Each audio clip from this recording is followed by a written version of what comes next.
Yun good morning sa ating lahat guys at Merry Christmas nga pala. So araw nga pala ng December 25 at ayan, Merry Christmas po sa lahat. So nandito ngayon ako sa amin at pahinga syempre dahil walang dialysis.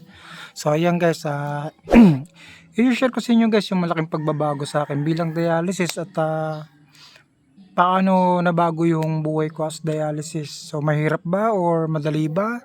Magaan ba? Masakit ba? So ito guys. Bago ako pumasok sa buhay dialysis, year 2022, August 27, wala pa talaga akong idea sa dialysis. Ang iniisip ko lang, gamutan lang or monthly laboratory lang. Ganun lang yun nasa isip ko. Kasi yung idea ko sa dialysis, ganun lang. So, hindi ko pala in-expect na ang buhay dialysis po talaga ay lifetime. Lifetime kang tutusukan ng karayom, lifetime kang may laboratory, lifetime ka nang maggagamot. So, ganun siya guys. So, doon gumuho yung mundo ko kasi nga yung sabihin ng doctors na wala nang possible na gumaling yung kidney ko or ma-fix. Kumbaga, kung sira na yung kidney mo, sira na talaga. So, ang mas nagpalala pa sa akin bilang isang dialysis, ang mas nagpabigat pa sa akin sa kakaisip is yung mga kasabayan ko sa hospital ay namamatay.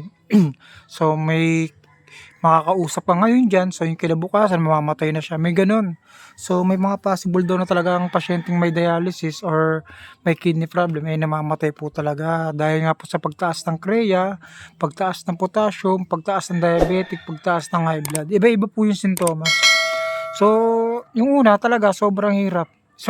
Isang buwan ko rin bago natanggap. Yung isang buwan na yun halos may kasamang pag-iyak, kasamang alam mo yung hirap pa sa pagtulog, kakaisip na paano kung hindi ka nakapag-dialysis, paano kung wala kang pera.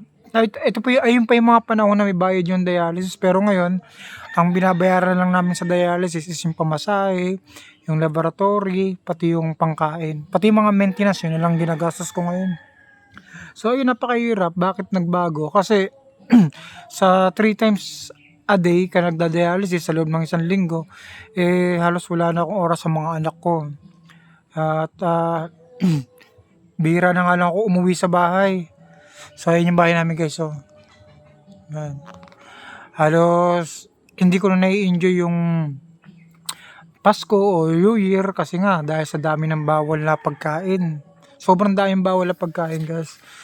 Kaya ayun, tsaka nakadepende na rin sa machine yung buhay mo.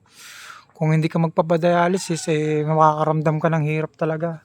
So sa mga nagtatanong naman kung masakit daw magpadialysis, para sa akin guys, dalawa Minsan pag natapos yung dialysis namin, okay lang din yung pakiramdam, wala namang nagbago.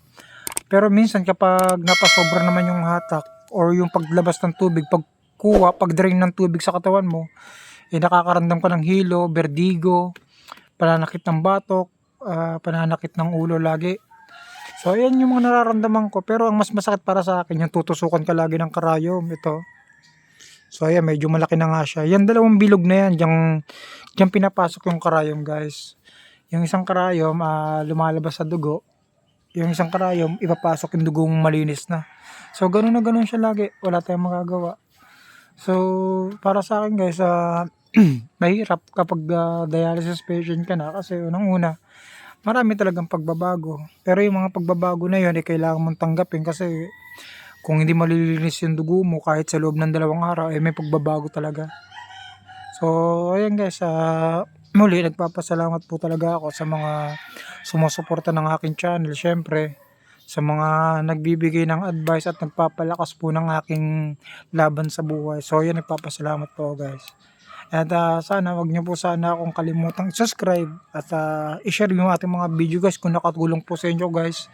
Ayun, maraming salamat po guys and thank you po sa inyo and Merry Christmas po. God bless po sa inyo guys.